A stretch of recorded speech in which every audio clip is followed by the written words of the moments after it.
Welcome back to Team Selection with me, Tom, and this team selection is going to be Imola. It feels like absolutely ages since I've done one of these videos, and it's probably because it is. It's been several weeks because last time out I only managed to do a live stream because of illness. Any other fellow parents out there will know what it's like when your kids go to nursery. You just get ill all the time because they get ill all the time, and you're just like, ugh. So anyway, I ended up doing a live stream last time. This time around, getting my team selection video out. Better late than never because yeah, it's a bit later in the week, as you know, than I'd like. But there we go. We're here now. We're doing the team selection video. I've also got an added little mini segment, which I'll be interested to get some feedback from anyone that's interested in tapping out some comments on the keyboard or on their phone or whatever.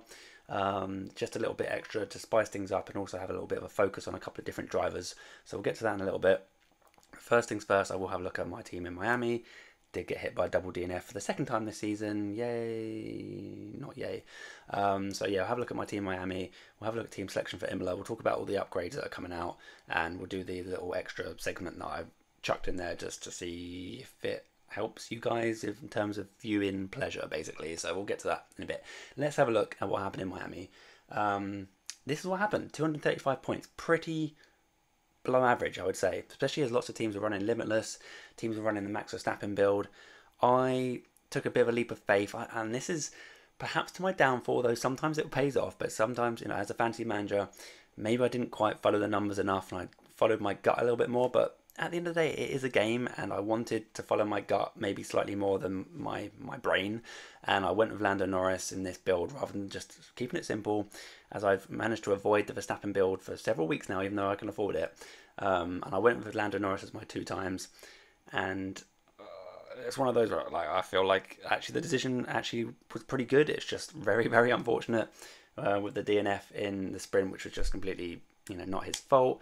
If it wasn't for that DNF, we would have been looking at quite easily another sort of 20 points, and then doubled that. We'll probably be looking at the top scorer, Lando Norris, for the weekend. So yeah, feeling pretty gutted, but obviously tremendously happy with what happened on the Sunday of Lando Norris actually coming through from, where was he, 5th, 6th position on the grid, wherever it was, through to winning the race, which was phenomenal. So yeah, really, really enjoyed the race, not just from a fantasy point of view, just from a pure viewing, like, and as an F1 fan point of view. I like Lando Norris, and I'm really glad that he's finally got his win. And it was quite an exciting, especially when the safety car came out. But even before the safety car, Lando was lapping supremely quickly. He was whacking out purple laps, like several in a row pretty much. At one point, I'm pretty sure it's just like fastest lap, Lando Norris. But he was hunting down Perez, although couldn't quite overtake him. As soon as Perez pitted and Lando got into that clear air, he was pumping out those fast laps, and it would have been interesting to see what would happen without the safety car and everything, and Verstappen with the damage, etc., whatever. But I do think Lando Norris just drove phenomenally well, and he's definitely in my thoughts again going into Imola, even though maybe I haven't learned my lesson. I should just go with that Verstappen build, which I've been avoiding for whatever reason. But yeah, we'll be discussing Lando Norris in a little bit more detail as part of my extra segment. So we'll talk about Lando in a bit. Obviously, Lance Stroll, another disaster from Lance Stroll, because he also got taken out in that first lap incident on the sprint, and obviously he's not going to be able to come back and win the race like Lando to recover his point scoring tally for the weekend. So yeah, Lance Stroll on -19 is just frustrating, and I wish I had Tsunoda in there or something instead. Got the million prize rise, and actually the V-carb actually looks like quite a decent car. However, Aston Martin are one of those teams that are bringing upgrades this weekend, so maybe Stroll can redeem himself in the coming weekends. I don't know. I've said it like every single weekend. I'm fed up of having Lance Stroll on my team, but he's still there because it's I might get a million price rise, but actually these price rises just don't seem to be working. So anyway, that's kind of the long and short of my team. I had a couple of disasters, and everything else went pretty well. Bottas, Show, and Albon all did well. I think they all gained me, the 0.5 price game. The constructors speak for themselves. They just keep going, keep chugging along, scoring really well. Yeah, basically it would have been a great weekend if it wasn't for that DNF, but DNFs happen, they hurt, and we have to move on and accept them. So we'll have a look at the race weekend, and this is obviously my team going forward into Imola.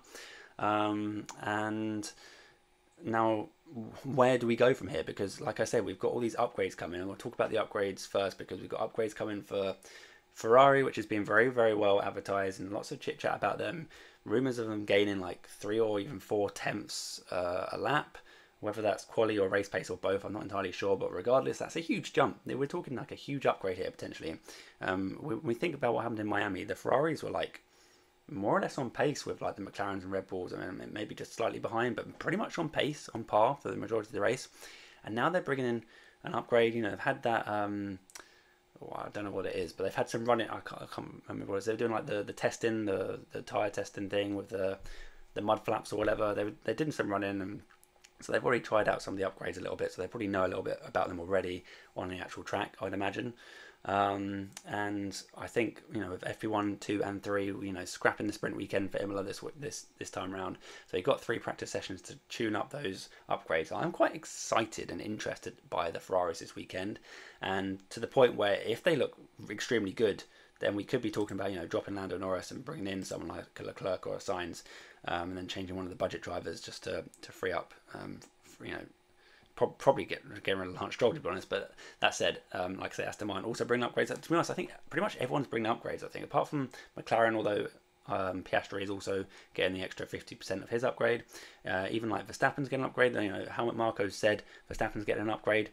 Nothing's been said about Perez, so I'm not sure. It's probably just going to go with Verstappen because obviously they're going to favour him.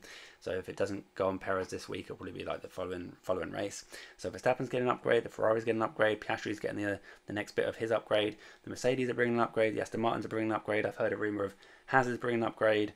I haven't heard too much about the bottom end teams because that's just the way of the world. The journalists and that don't seem to talk about them too much, but I do think that basically everyone's bringing upgrades, more or less. So it'd be very interesting to see exactly what happens in the practice sessions. We have to pay close attention. But should I just like forget about all this and just focus on just getting the Max Verstappen build? Like, you know, I've got Lando Norris in here. Would it not make sense to just accept my fate and bring in the cheapest of the cheap, Logan Sargeant, just go at this team? You know, I got 1.4 million. I could upgrade someone like an Albon, but this would like require me to take a minus. I actually got enough for Yuki Tsunoda. Hang on, how have I got enough for Yuki Tsunoda? I literally only just realised this. I've been fiddling around with my team like for the last week, and like, how have I only literally just stumbled across this whilst making the video? I don't know, but I got enough for Yuki Tsunoda, apparently. Have I done something wrong? I don't understand. Anyway, I guess because I got Logan Sargeant here, I wanted to try and avoid Logan Sargeant because of the DNF fear and everything. But as we'll see in my new segment, he's another driver I want to kind of focus in on and have a look at in a bit more detail. And I'm starting to, dare I say it, warm a little bit to Logan, despite him literally just coming off the back of a DNF, which arguably wasn't really his fault, I suppose. But anyway, maybe I should just forget about this. Would require a minus 10 for the record. I could just keep Albon and just not do the minus 10, but I do think Yuki Tsunoda actually might be worth it because Albon, even though he's just signed a new contract and Williams just doesn't look that great, and it might be worth it just to take the minus 10 to get Tsunoda in, who's, you know, really on the rise. And yeah, it might be worth it with exactly 0 in the bank as well. It's probably worth the minus 10, to be honest. So this is like probably like if I were just to stop thinking about it, stop overthinking about it, and for whatever reason for the past few weeks just stop avoiding this build and just pick Max Verstappen. The only thing that's stopping me like immediately just going all in like, yeah, this is the obvious build, is because of the sheer number of upgrades that are coming, particularly with Ferrari, but also McLaren, as we've just seen, they've won a race. Lando Norris is particularly good around Imola. He's podiumed here the last 2 years. Obviously, we weren't here last year because of the rain issue and the flooding, but the previous 2 years he got on the podium both times. So yeah, Lando Norris definitely has a good track record around here, recent history. So yeah, Norris is certainly still interesting to me, and he's, you know, as we flick back to my actual current team, he's actually in my team at the moment, so, you know, could save some transfers potentially if the McLarens do look really hot and Lando Norris is sort of, you know, winning potential again, then I'd quite happily stick with this, but that's dependent on the practice sessions. But like I said, I feel like maybe I should just stop mucking around and go with this kind of Tsunoda build, to be honest. And I say Tsunoda because, like I said, the V-carb has been upgraded. Tsunoda's been in good form. His qualifying hasn't been especially great, but that's also helped him in terms of like positions gained and that. And he seemed to just keep getting into the top 10. So anyway, shall we have a look at my new segment and we'll discuss it, because I've already started talking kind of about Sargeant and Norris in particular, and I want to talk a little bit more about each of them. So we're going to have first of all a look at Lando Norris. I've just selected a few stats on screen as you can see. There's a little graph at the top of the page as well, which is just a very simple line graph which indicates how many fantasy points that he's scoring across the season so far, and you can see the trend is pretty clear. It's on an upwards trajectory, and as I've already discussed, if it wasn't for the DNF, which again, I'm going to say it wasn't his fault, it was just unlucky, basically. Well, you know, you could say that, but then also he could have qualified better and been out of the meat grinder in the first place, so maybe it was partly his fault, I guess. But anyway, you can see the line is in general going up, apart from that little dip at the end. If it wasn't for the DNF on the sprint, then it would have been, you know, climbing the mountain, that line. So yeah, certainly picking up the fantasy points more and more as the season's progressing so far. He's got that upgrade on. He's on the back of a win for Miami. He's got to be absolutely bubbling and buzzing. Like, he must be so happy right now and so full of confidence. And like I've just said, he's coming into Imola where he's podiumed the last couple of races he's had here. Could we be looking at Lando Norris coming in as a 2 times, and even potentially McLaren as a constructor? Now, McLaren as a constructor probably is a slight stretch unless your budget's really good, just because the Ferraris are so much cheaper. I say so much, you know, what they like 3 million cheaper or whatever it is. It just enables a bit more flexibility within the budget driver range. So yeah, I do think the McLaren's potentially not quite there, especially with the Ferraris bringing upgrades, and the Ferraris with their very fast pit stops, sort of contending with Red Bull on a week-by-week basis. Who can get the fastest pit stops? It seems to be pretty much up to Red Bull and Ferrari, and the other teams are not quite there. You know, McLaren were really good at their pit stops last season, but they don't seem to be quite on it this year. So in terms of constructor, I think I'd still be kind of looking at Ferrari and Red Bull. But as a two times driver who still has the possibility of gaining 1 million, whereas Verstappen only goes up by 0.1, 0.2 sort of thing, because of the pricing algorithm, which we all are aware of now. So yeah, Lando Norris is certainly an interesting one for me for the 2 times if we see some solid times and solid race pace potential through FP1 to FP3 in Imola this coming weekend. You can see again, you know, the stats I'll talk briefly is ownership 20%. I've you know, that's not too bad. That's like quite low owned, so it's quite, I'd say it's reasonable differential, and I think it's especially a differential in terms of when you're at the top end of the global rank. So if you're looking at like top like 50k for example, I'd say not many of those top 50k have Lando Norris as their, you know, as their premium driver. Most people will have Verstappen, Leclerc, Perez. Like, Norris has only really come into our thinking literally in the last race, pretty much, since he's had this upgrade. So I think there'll be not many teams running him. So it is kind of a differential. I think that the 20% ownership, probably a large part of that is people that just like Lando and are McLaren fans that don't really take fantasy seriously, and that's no detriment to them. I don't have anything against that, but there are, you know, 2 million people or whatever playing this game, and I think a lot of them will be picking Lando Norris because he's like a fan favourite. So I think it's even more of a differential than the 20% suggests. His DNF, sorry, I'm working my way up. I don't know why I'm working my way up the stats here, but I am. DNF, I've done the DNF percentage over last season and this season, because I feel like this season, with only like 6 races or whatever it is, it's quite a small sample size. So I wanted to look back a bit further. So I've just included the 2023 stats, and at 5.6%, just 2 DNFs in the last season and a bit. That's actually really good. That's really very good. I don't know how that ranks, but I'm pretty sure it's like probably second best after Verstappen, more or less. So yeah, very good in terms of DNF, very reliable driver, even though I've just caught one of those DNFs. It's just like, oh, I just put it in my team. You have 1 DNF in like a year, and just over a year, and then I put you in my team and bam, DNF. But anyway, that's just the way we roll. Overtakes is, you know, a big red 20th. He's actually ranked according to the F1 Fantasy Tools. I should put this on here, sorry, by the way. Most of these stats, some of them I've calculated myself, but some of these stats are from F1 Fantasy Tools. I'm sorry, F1 Fantasy Tools, I didn't name drop you on the actual video graphics, etc. But I'll put you in the comments. Don't worry, I got you covered. Yeah, so overtakes according to F1 Fantasy Tools, he actually comes out 20th, which is a bit concerning, to be honest. Like, and I know in Miami he moved. I can't, in my head I can't get around. Was he 5th or 6th in the starting grid? I cannot remember. 5th or 6th, one of the two, I'm pretty sure. But anyway, he moved from 5th or 6th all the way up to 1st place without a single overtake. We saw him get close a couple of times. Who was he hunting down? Was it Sainz possibly? I think it was Sainz, and then Perez, and then he was getting really close to both of them.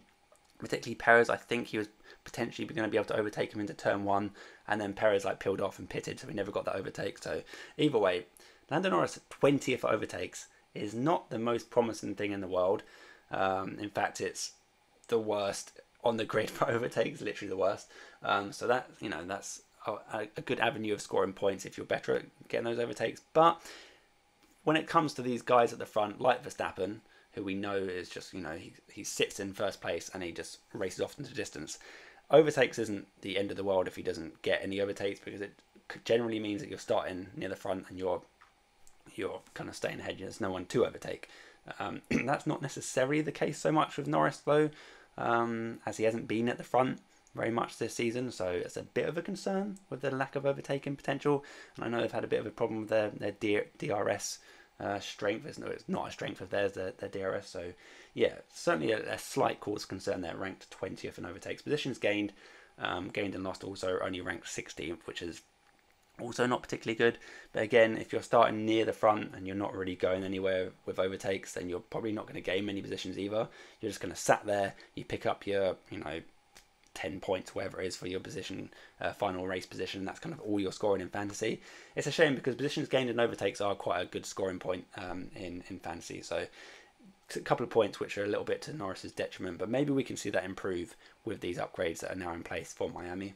And then obviously the last couple of points, average points and points per million, pretty high up there, 4th and 5th position in terms of actual value for money, and the average points he's producing in a race. So yeah, not bad from Lando Norris, and I'm still very tempted to keep him in my team going into Imola if the McLaren look particularly good, but I'm not going to decide that until we've seen the practice session. So let's move on and have a quick look at my next driver in focus, which is none other than Logan Sargeant. Sorry, his name's slightly sliced at the top there, but yeah, Logan Sargeant, because I've been avoiding the Max Verstappen build pretty much for this entire season.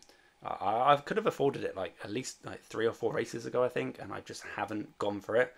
And I think a big part of that is because a big part of that is budget building. In my head, budget building is important, although it's not really paid off that well. It's not worked that well so far. But another big factor of not going for the Verstappen build is because you're sat there with Logan Sargeant, who last season had a bunch of DNFs and he had a bad reputation. He wasn't doing well. He is susceptible to mistakes, and I think back to Qatar last year where he retired from the race because he wasn't feeling well. But as you can see from the picture, he has beefed up a bit this season. So yeah, maybe fitness is less of a concern. And also I think in general he's actually just driving better. And as you can see, positions gained and lost, he's snuck up there, hasn't he? 2nd place. I mean, if you take away the Miami sprint, I do believe he drops down to around about 5th or 6th or something in that category. But nevertheless, he did well in the Miami sprint, gained some positions. And 2nd place, according to the F1 Fantasy Tools website, that's actually legitimately fantastic for someone that costs 6.1, the cheapest asset in the entire game. When these budget guys don't score many points, and pretty much their only way of scoring points is overtakes and positions gained, just being able to be bad at qualifying, which we know Sargeant is not good at qualifying, and just sort of staying out of trouble and moving forward with positions gained through other people DNFing or just having bad race pace or whatever. It's a really strong attribute actually, and I think Sargeant is kind of just crept up on me a little bit there when I was delving into the stats a little bit. And on the contrast to that, you've got the overtakes, which is down in 17th, so he's not, again, similar to Norris, not very good in terms of the overtakes, but we know that Williams isn't great anyway. But when you're looking at someone like Logan Sargeant, you think about putting someone like Logan Sargeant in your team, the main thing is just avoid DNF, avoid DNF. That's what you need for your budget guys to hopefully get that 0.5 increase, or at least, not be a detriment to your team with the -20. Or heaven forbid -40, which I believe happened in Qatar last year, when he DNF'd both races. But yeah, basically you want positions gained and overtakes to be their main scoring point, and then also to not be a DNF risk. And I've been thinking Sargeant is a DNF risk, quite high DNF risk. You can see the DNF over the last season and this season is a whopping 16.6%, which is pretty high, very high actually, I'd say. You're approaching one in every 5 races there, if you look at it that way. It's not quite that extreme, but it's getting in that direction. So yeah, it's really not optimal in terms of the DNF factor, but we've got through this season so far with just that one DNF, and I will say it wasn't his fault. I'd say it was much more and this is just my opinion, of course, but I would say it's much more Magnussen's fault from the Miami DNF. Sargeant was a bit unlucky there. Yeah, I'm not going to go too much any more into that. In fact, I just think it was unlucky from Sargeant. There was one other thing back in like Japan where he went off and went into the gravel and was conversely very lucky not to DNF. I thought he was going to get beach it, and he managed to reverse out and carry on and finish the race and avoid a DNF penalty. The big -20 avoided in Japan. Wasn't able to avoid it this week. This week just gone because Magnussen literally just shot him off into the barriers. But overall, you know, I'm gaining confidence with Logan Sargeant. I don't know what you guys think about it. But if Verstappen, with these potential, you know, upgrades that Helmut Marko's signalled to us, again, is like slapping out P1, P1, P1 in the practice sessions, it seems to me like a no-brainer to go with Logan Sargeant, stop being chickened out with this fear factor of the DNF, and hopefully that, you know, the DNF in Miami is just kind of a bit of a flash in the pan and kind of Magnussen's fault as opposed to Logan Sargeant. And lastly, you know, the average points, you know, only being 16th, 3.3 is not great, but then that would have been impacted by his -20 DNF. So I would take the average points with a big old pinch of salt, grain of sand, whatever your expression is. 3.3 average points is actually probably, in theory, higher than that because it's been impacted by the most recent DNF. And points per million also pretty terrible at 0.19, but you know, when you're only costing 6.1 million, it's not the end of the world. And again, that would have been impacted by the DNF, which again I argue is probably wasn't his fault. So overall, I'd say Logan Sargeant is just creeping up on me and my thinking, and I'm thinking if we just pop it back to hide that for a minute, pop it back to my team selection and looking ahead to Imola, I'm thinking that if Red Bull and Verstappen just look like the best team again, you know, everyone's getting excited about Ferrari upgrades, Norris winning with the McLaren upgrade, Aston Martin coming back, maybe Alonso's in the mix. If all of that just looks like it's, you know, dead news and Verstappen's just going to win again, then I'm likely to just go with this team. Like, I'll just suck it up. Like, I mean, I don't have to take the -10 if I don't want to, and I can keep Albon and just go with this. But I can't see Albon really doing very much. It's not a track that I think was particularly going to suit the Williams either, so doubling off on them isn't ideal. So I feel like just taking a -10 seems sensible. With Tsunoda in the ascendancy and looking good, I think, you know, just on the back of a 1 million price rise, who's to say that that might not happen again? In fact, I can afford this by the skin of my teeth, 0.0 million. I think unless Lando Norris / Piastri or the Ferraris look phenomenal and look like they can truly compete with Max Verstappen in this race this coming weekend, unless that happens, then I think I'm just going to do this. So I'll take my -10 on the chin and go with this, put the 2 times obviously on Max Verstappen, suck up the fact that I've got Logan Sargeant on my team, but as I've just discussed in some detail, I'm kind of warming to him a little bit more. Dangerous thing, you know, could be bringing out the violin. To be honest, I thought I was going to be bringing out the violin this time around as well, but you know, after the double DNF before turn 1 in the sprint at Miami, but I decided not to bring out the violin because it was rescued by the Sunday performance. So there we go. The violin will be coming out at some point when another terrible thing happens to my team or one of your guys' teams.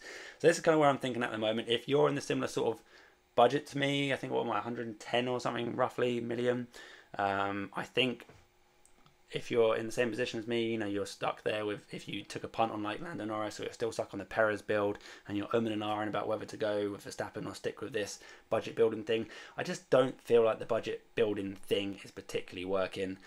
We look at these guys like Bottas and Zhou, obviously not Sargeant this week out because he had the DNF, but in general, these guys are just having, you know, pretty rubbish, average to rubbish performances, but they're still able to gain that 0.5 as long as they avoid the DNF. They gain a few positions, and they've made up enough points to hit that category to get the 0.5 rise. I mean, they only need like roughly half the average points across the grid. So if the average points across the grid is like 10, they only need 5 points, and they go up 500,000. It's like, I don't know. The only reason I kind of, if I flick it back to my current team, the only reason I'm kind of thinking this is better for budget building is because Norris over Verstappen, you know, Norris being under 25 million has the opportunity to go up by 1 million if he had a good race, and, you know, if, keep arcing on about that DNF in the sprint. Damn it, could have got 1 million rise out of him. But yeah, it's just not happening with any frequency really to warrant thinking about budget building, and I'm dropping too many points to make it worth it. I am gaining very slight amount of money with, like, you know, Norris gaining 0.3, whereas Verstappen only gained 0.1. It's like, wow, I gained 0.1, but I lost out on a chunk of points. It's just not worth it. Or 0.2, sorry, and lost out on points. Stroll, you know, even with the Aston Martin upgrades, I'm just kind of losing ever more faith in him, and there's, you know, rumours that he might not even be racing for Aston Martin next year. I don't know if that's going to be true, probably will, but you never know.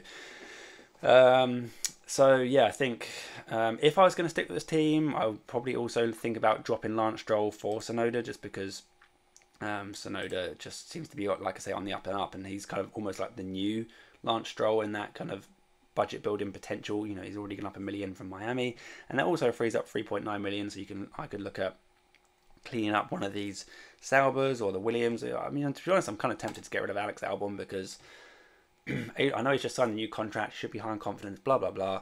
But the Williams are just really quite unexciting, to be honest, in general. And I'd be more interested, you know, if 11.9 million, I can then look at getting in someone like one of the Haas drivers, probably Hulkenberg, because Magnussen's just on one at the moment, just determined to ruin his race to help Hulkenberg. So if that continues, why not just keep going with Hulkenberg? But also, you know, the Alpines, who looked a bit better with the upgrades. Esteban Ocon, that just keeps on plugging away, 0.5 price rises, so you could go with an Ocon build. Gasly is also kind of interesting, because he tends to qualify slightly worse than Ocon, which means there's more opportunity for positions gained. So Gasly's on the radar as well. I could also just leave Albon in there and save a transfer, you know, so I've got 3 going into the following race. But yeah, I think overall what I'm thinking of is, if you've got the budget to go with Verstappen build, which I'll again pop up on screen at the moment, if you've got the budget for this, then I think it's time to go for it, providing Verstappen looks solid enough in the practice sessions, which I guess he will be, but you never know. If the Ferraris suddenly look incredible with these upgrades, then suddenly we're back to budget building with Leclerc and Sainz. But anyway, we can't determine that until the practice sessions are over with. So that's kind of where I'm at the moment. Obviously, still a little bit wishy-washy as to where I'm going to end up, because I don't know what's going to happen with the upgrades. It's all up in the air at the moment. And practice sessions will be important, as they always are, but maybe even more so as we try and pick our direction for the next few races, the next chunk of the season, before the sprint races hit us again in a few races' time. So let me know, guys, what you think. I'll do my best to reply to the comments, although I have to admit, last time I missed a few comments, and I'm really sorry. It's just, I'm sorry, I'm just tired and very busy and a dad. So yeah, that's my excuse, I'm sorry. But I'll do my best to reply to as many comments as I can. And also let me know what you think about the whole, like, driver focus or whatever. I don't know if I'm going to call it that going forward, but just, you know, picking out a couple of key drivers that I think are interesting to talk about with a bit more focus, looking at the stats and stuff. Obviously this week I've picked Norris and Sargeant, 2 ends of the scale. I think I'll kind of look to continue in that vein potentially. Or I don't know, maybe I'll just pick a couple of drivers that just interesting for that week. Doesn't matter how much they are in value. It just happen to be, you know, 2 opposite ends of the scale in terms of how much they cost in fantasy. So yeah, let me know, please, what you think about this extra added feature, if it's good enough, or if you want more, or just keep to what I've been doing before. I just talk and talk and talk, which is pretty much what I've actually done anyway. And this feels like a pretty long video actually. So yeah, very long video. But that's kind of where I'm at the moment. Like I say, unfortunately, again, sorry to let you guys down a little bit, but I can't do a final thoughts video or a stream this weekend because my partner is away on a hen do, which means I've got the kids, and I'm actually taking the kids up to my parents for some support. So yeah, basically, long story short, I'm not going to be at home with all my recording equipment and everything, so I'm unavailable for streaming, etc. for this race. I apologise for that, but life just gets in the way of things sometimes, and I do my best. I do my best for you guys, and I'll still be active on Twitter as much as I can going into the deadline, and do my best to post my team on YouTube, because I know I messed up on doing that last time out. But anyway, long and short of it is, thanks very much for listening. I'm sorry it's been a long video, and I'm sorry I've been talking for so long. I need to stop talking and let you guys go watch another YouTube video or do something else. So yeah, thanks very much for listening, and I'll catch you again soon for some more F1 fantasy content. Hope you guys have a great weekend, and that's it from me for now. Bye.